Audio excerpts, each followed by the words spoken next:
everybody. Welcome to AEW Dynamite After Dark. This is Zanman Shane Sabunia, along with my good buddy, the Honorable Jeff. And Jeff, I think once again Hello. this week, AEW nailed their formula.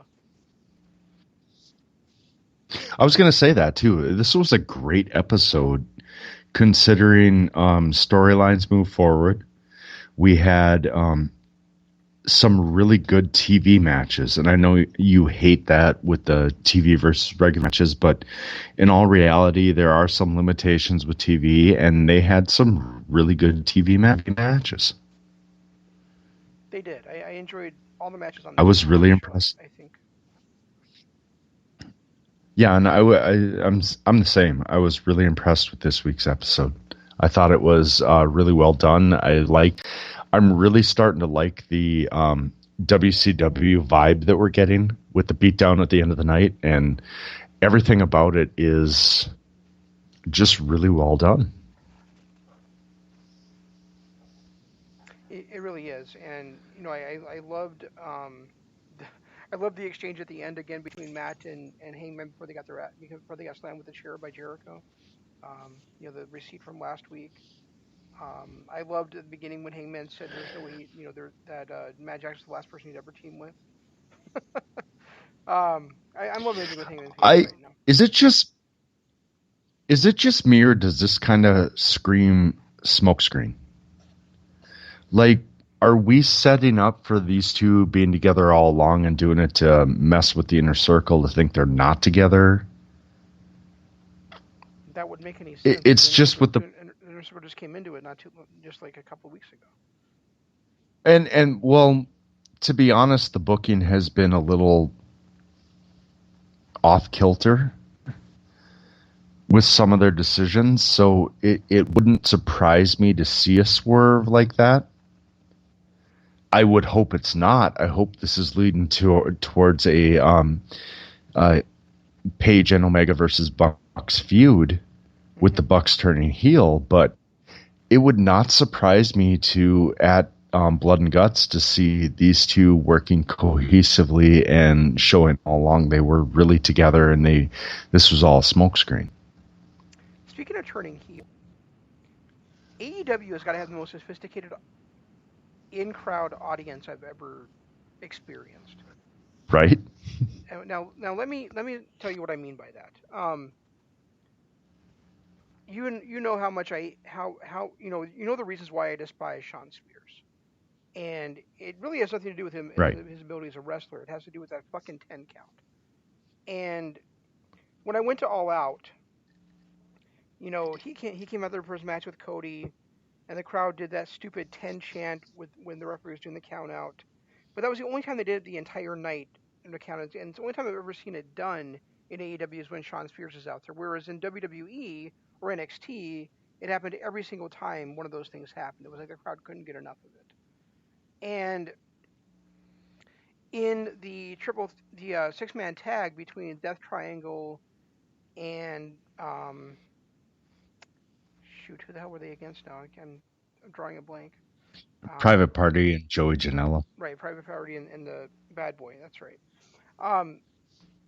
There was that one spot where how much I hate it. Pentagon decided to do. He looked to the crowd before the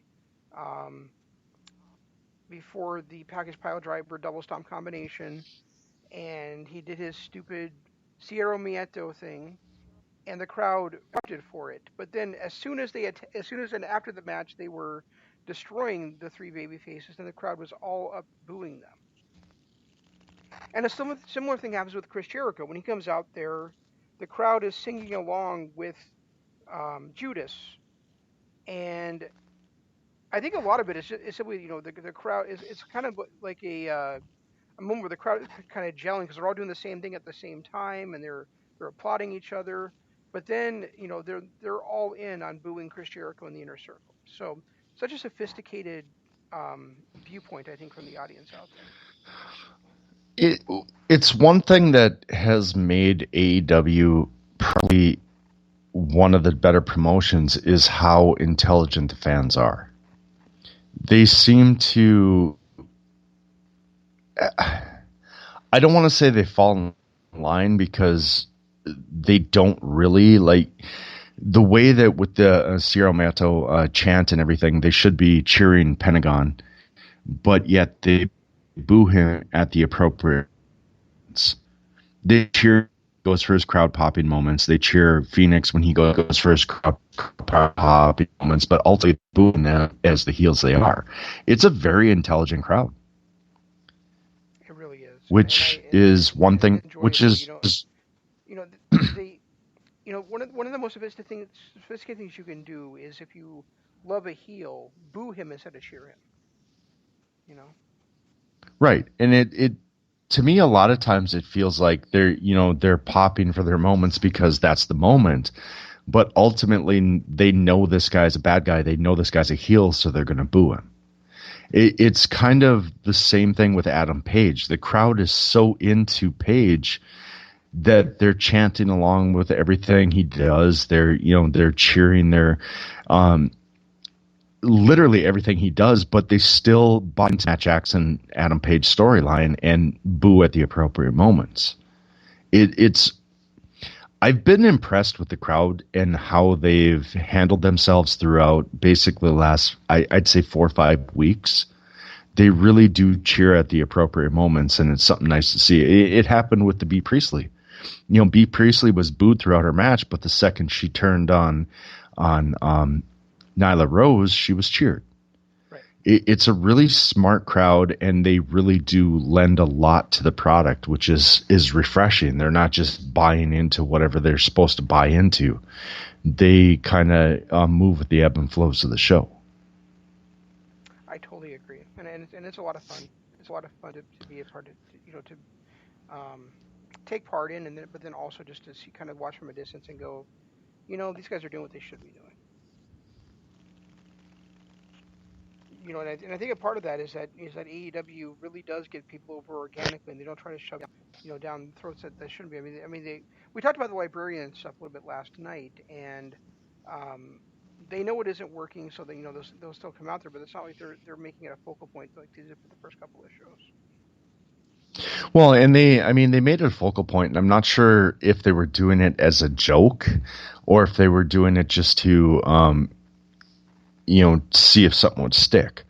But they made a big deal of it on being the Elite and all the Road to shows, and brought out the librarians, introduced them, and so on. But when they saw it wasn't working, they just kind of like, okay, you guys are now jobbers. It's just the way it's going to be. It feels to me, and as I was watching this show, we talked about it last night, is there's a big late 90s, mid to late 90s WCW feel to this show. And it's not because of Tony Schiavone, it's because they are following a formula that worked, that got the most amount of fans invested in programming. They're telling real storylines. They're keeping their wrestlers. I don't want to say real again, but they're keeping their wrestlers genuine to the audiences. They're telling a story the way it should be told. They're not jumping around, skipping around, and moving things on dime. And they're giving us decent matches at the same time. So it really does have a 96, 97, maybe early 98 CW feel to it. I really enjoy what they're doing. It's one thing that I'm looking forward to every single week is to watch this show. Yeah, me too. It really is a blast to watch every single week. There's been a couple weeks that we didn't care for it too much, but we've always been entertained by it, and I think that I really think they've been finding their groove for the last 4 or 5 weeks, and they just have that formula just nailed down right now, and um, yeah, I don't know what else to say. It was so good, and um, you know I the, you know the, I guess the one thing that I looked at is Jim Ross has been saying for 2 weeks, you guys are really gonna love the rules for not war games, for blood and guts. But it really is war games. They just can't call it that. And I Right. love how they're calling it blood and guts, because that's Vince McMahon said that all TNT was going to get on that show was blood and guts, and so it's kind of a subversion of a criticism by a guy who's been bastardizing wrestling for the last how many years. Um, how many decades for that matter. But I'm not really sure I like the 2 minute thing. I mean, I know you said it's you got to couch TV matches versus pay per view matches, but 2 minutes is just not a lot of time for any team to have an advantage. Well, that's the original War Games stipulation was you get 5 minutes for the first round and then 2 minutes after that. Okay, so I guess I never and then it remembered just being and then 2 minutes. So yeah, that's the case then. yeah, Okay. because the first two guys will get 5 minutes, and then after that first 5 minutes is up, then it's alternating every 2 minutes until everybody's in it, and then the match actually starts. And the only way I'm really happy they went to the no pinfall stipulation. It has to be a submission. It has to be a referee stoppage. There is no. I think. Yeah, and I really wish they had gone to the submission only. You have to make your team give up the way that WCW did it in the early 90s. But I'm okay with the referee stoppage portion too. Just because we're 20 years after, and it's not people aren't giving up to basic holds anymore like they used to. Well, and by basic holds I mean the figure four. Yeah, I don't care that Ortiz gave up to the figure four. What I care about is he didn't even like struggle out of it. He didn't try to get to the ropes. He didn't try to turn it over. It was like, oh no, I'm in the figure four. I must be trapped in the middle of the ring. It's just that's when I hate the figure four. You have no clue how much I was giggling tonight when I text you that about how hey, they finally submitted to a figure four. I'm sitting over here giggling because I knew that was a pressure point for you. But yeah, they tap to the figure four. The tap out has its time, but when it's the figure four or the sharpshooter, that just really bugs me. Because you've got evolution of moves. You've got moves that used to be end of matches that are now transitional moves. It started with like the DDT. That was a definitive end to the match in the 80s. By the 90s, that was a transition move. Now it's a Canadian Destroyer. Everybody does a Canadian Destroyer. It doesn't end a match anymore. And to see somebody tap out to a basic move like the figure four, it's just not as believable with the evolution of the athletes, the way they're explaining the evolution of the athletes in the other transitional moves. No. So nobody should ever tap out to the figure four. They should verbally submit. You think so? Tapping out to the figure four looks so goddamn ridiculous to me. And I realize tapping out in any move looks ridiculous. It's just because the stuff I grew up on, that when I see someone tap out to the figure four or I see someone tap out to the sharpshooter, it just makes me want to cringe. Yeah, I don't know. I guess I don't see it that way, but yeah, you don't have to. Yeah, we're allowed to have different opinions. So. We're not. We never had before. Why are we starting now? Sure, we haven't. I really enjoyed the team of Dustin Rhodes and Hangman Page tonight. I did too, and I love the way that they called the history into it by saying, these two this is not their first time tagging together. Last time they did, they lost to Guevara and Jericho. Mm-hmm. That's one thing that I have been enjoying about AEW is they've not let history go. Where, one of my biggest complaints about WWE did the Bar. And about, 2 years later about how these guys are best friends who formed a tag team. No, they were forced to be a tag team because they couldn't settle their best of seven series. And so they were kind of pushed into it. They hated each other. But, 2 years later, they're best friends. Yeah, and I love the fact that AEW has not done that. They've really stuck with what's happened in the past is still, relevant. Granted, maybe that's only because it's been 6 months that they've been in existence, but the reality is they've really stuck with storylines and the way that people have acted together. Right, and I had totally forgotten they teamed up before, but when they said it, I was reminded of it, of course, and it was great for them to call back to something that because I mean it was just an obscure kind of one-off match that they had when they teamed before um against the Inner Circle. So um there was that spot like at the beginning of Right, the so match it that wasn't kind going to of be something that you'd remember. yeah there was that spot kind of at the beginning of the match that kind of made me shake my head when Excalibur's like, oh, Hangman Page made the reluctant tag to Dustin. Meanwhile, right before that, Hangman had said to Dustin, "You want to get in here, kick his ass? Okay, I'll tag you." It's like how reluctant could that Right, possibly have been? exactly. Yeah, I didn't. That That was one the kind of exact jumped opposite of out at me reluctant. too. It was like, okay. Well, and I mean, before that tag too, they were talking about how he's trusting Dustin. Even though they didn't talk beforehand, they're still getting along well as tag team partners and the cohesion, all that stuff. And then he pulled that reluctant tag thing, and I was like, wait a minute, that's exactly opposite of everything you guys have said up until now. Yeah, the only person in the history of AEW that Adam Page has ever reluctantly tagged was Is Matt Matt Jackson. Jackson. And didn't he refuse to tag Matt? I did. That was another thing. Starting the way they did is not something I've seen before, or before. I mean, within the last 20 years, was starting with a interview that happened earlier on in the night or earlier on the day with Adam Page. I thought that was kind of a unique little twist and another way to call back to the mid to late 90s with the way they're doing things. Yeah, that was really cool. Do you think that what we talked about last night about how one of the member of the Elite has to be left out of this because it's 5-on-5? Do you think it's going to be Kenny because of his broken hand? No, I think it's going to be Cody. Okay. And the more I thought they about it, definitely because said last night we tonight that talked about. Hangman Page is in the match.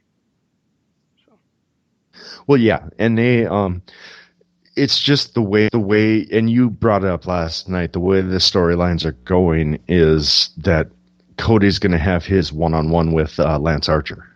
I can't see that building for another 2.5, 3 months. That's going to have some payoff here soon. yeah, that was kind of cool to see the Murder Hawk there tonight. American Psycho, whatever you want to call him. Lance Yeah, it Archer was. there with Jake, and then threatening And to go they rail a couple of times, and you know, it's always great when you can build suspense between two performers without them ever touching each other.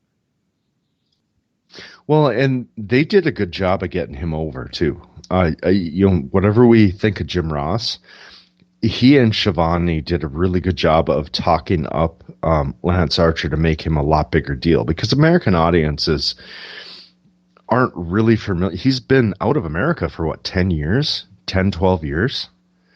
So the fact that they were able to talk him up the way that they did really brings a lot of credence to him and what he can do. I've had very little complaint about Jim Ross over the last month or so. It feels like ever since they did the Chelsea Baker thing, where she criticized him for getting everybody's names wrong, he's maybe messed up like one time since then. And the only thing that still bothers me is when he calls Jungle Boy Jim, Jungle Boy Jack. See, I think that's so dumb. But I was going to mention that too. I'm actually really enjoyed Britt Baker's promo tonight. I felt like she might have finally hit her stride. That spot with her and Swole, where she was like, the only reason you're popular is because of your boyfriend, and she had mentioned, no, it's it was. They kind of called back not only Cedric Alexander because of he's married to Big Swole, but they brought up the Adam Cole thing too. I felt like that was a unique touch that I wouldn't have expected. Yeah, I had no idea Cedric Alexander was married to Big Swole. I had to look it up after they mentioned her boyfriend. Right. Yeah, I did the same thing. That's the first thing I did was Google it to find out who she's married to. But for insiders, that's kind of that little tug. And you look at the fact that Adam Cole is, Britt Baker's boyfriend, and then Cedric is Big Swole's husband. It laid a little more credence to that promo. And I really enjoyed Britt Green or Chelsea Baker. I'm not sure which one you're talking about. Both. Okay. I'll be honest. I actually enjoyed her promo tonight. I loved her the way that she worked the crowd. I loved the way that she interacted with Tony. When she went to hide behind Tony, I thought that was a great moment. I just really liked her promo tonight. No, I did too. Which is odd because I've hated every one of them. Several promos actually. Ever since she did the commentary. When she brought Tony out the coffee, I've really liked the way that they're portraying her, and I thought it was stupid the way that she, was turning heel on the announcers and not the other wrestlers. So the fact that she was able to turn even me was a strong moment. And it's funny that Tony Schiavone said, like, how many 40-year veteran in pro wrestling, and she doesn't know how to spell his name. Right. It's hilarious. That was pretty good. Yeah, there was a lot of good moments. And that, not just that promo, and even Big Swole. I mean, as much as I can't stand her gimmick, I felt like she kind of nailed her promo tonight too. Yeah, definitely.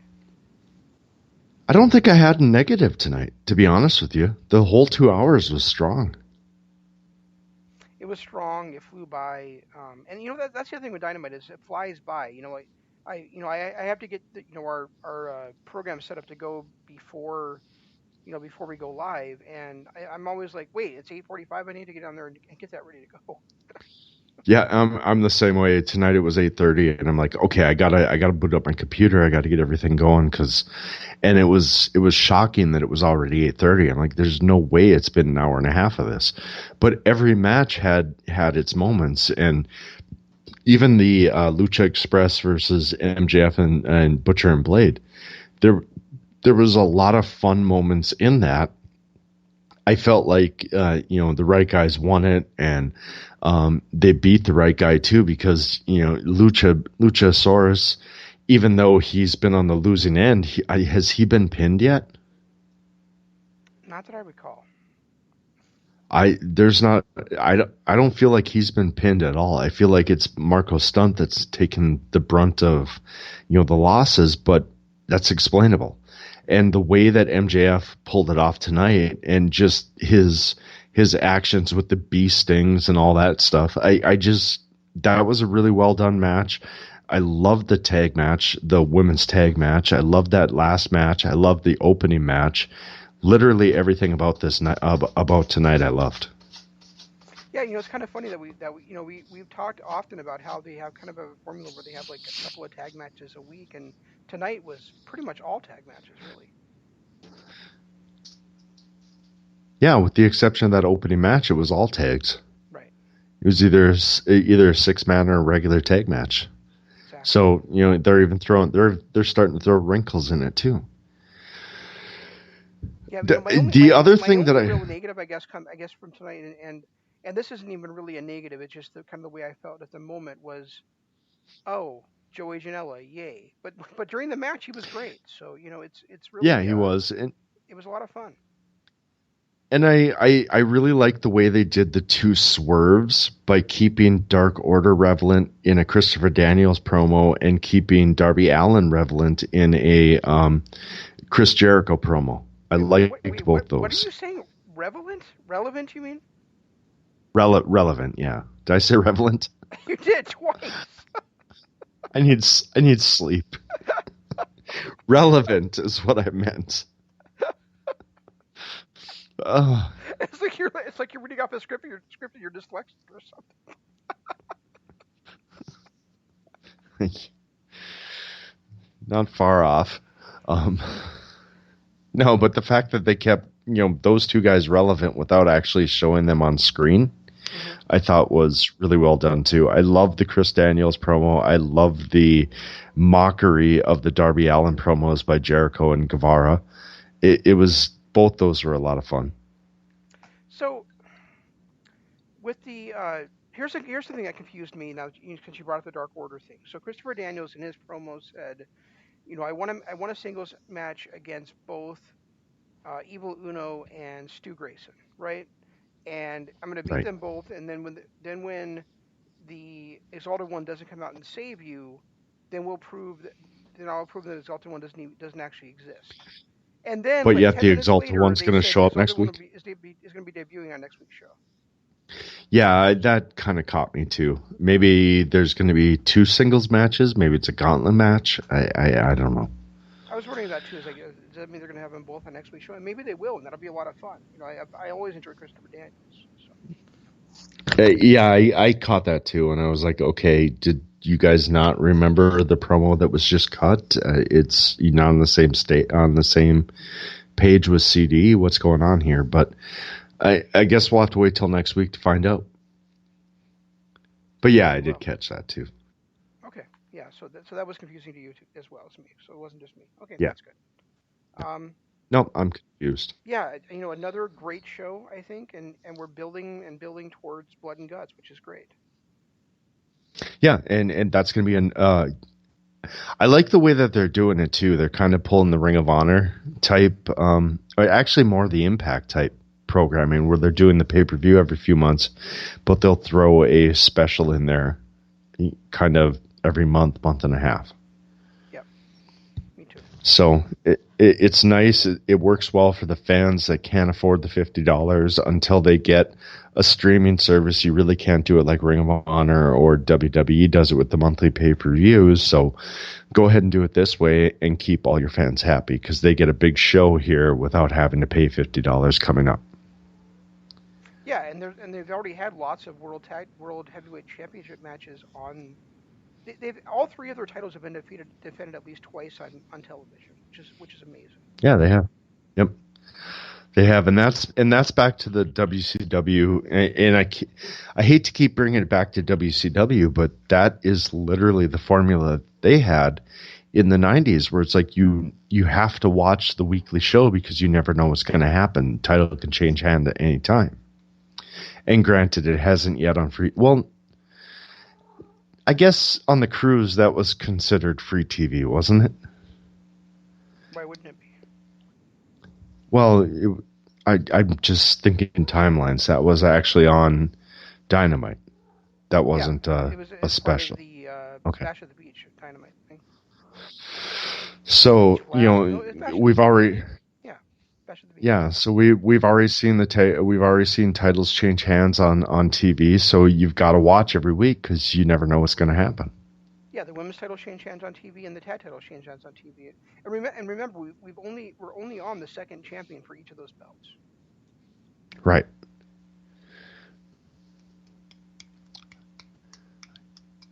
And the world title has not changed hands on TV, and it probably won't for quite a while. But that's fine. You still don't know what's going to happen when you tune in. Right. Exactly. And I'm out of words. I'm literally out of things to say. I love this episode. I thought it was one of the better ones I've done. Totally agree. I felt like everything was crisp. I liked the promos. I liked the mockery of the promos with the Christopher Daniels and Jericho stuff. I just everything about this episode I really really liked. Yes, and the only other thing I have left to say is that I really love the way that they're elevating the young talent. Week to week, they're elevating Sammy Guevara, MJF, Hangman Page, Darby Allin, the Lucha Bros pack. The young guys that are going to be big stars for them in the future. And I realize Pac isn't that young, but you get my point. Yeah, neither is Pentagon, but Ray Phoenix is. Yep. I think he's 4 years younger than Pentagon. So, but even still, I mean, these are guys who weren't necessarily household names. That even though Hangman Page is 31, I think, so he's not necessarily. He's 27, dude. No, he's older than that. He's absolutely wrong, man. Well, it's a possibility. I thought he was in his 30s. I don't know why I think that, but No, he's like a year or two older than Jay White. He's born in 91, so he's 28. You're right. 28. All right, fine. Fine, fuck you then. But still, I mean, when you look at MJF and Sammy Guevara and Darby Allin, they're 22, 23. MJF turns 24 this weekend. You know, and he's 28. They are doing a great job of pushing their young talent. We said that last night too. That's one of their high spots is that they're really pushing the young guys and making them relevant and building stars for the future. Right. Pentagon is 35, and Ray Phoenix is 29. Just turned 29. So we've got what is Pac? I haven't looked at Pac yet. I'm still looking.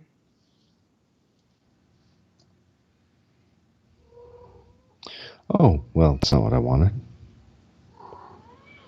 I'm guessing he's around 35 too, but let's see. He is 33. And that's still not, in wrestling years, that's not that old. So, you know, and Cody's still a young guy too, relatively. I mean, granted, he's been a veteran for 20-some years, but he started wrestling when he was 18. I think he had his WWE contract when he was 18. Wait, did you say Cody? Did you say Cody is a veteran of 20 years? It was 2003 or 4 that he started, wasn't it?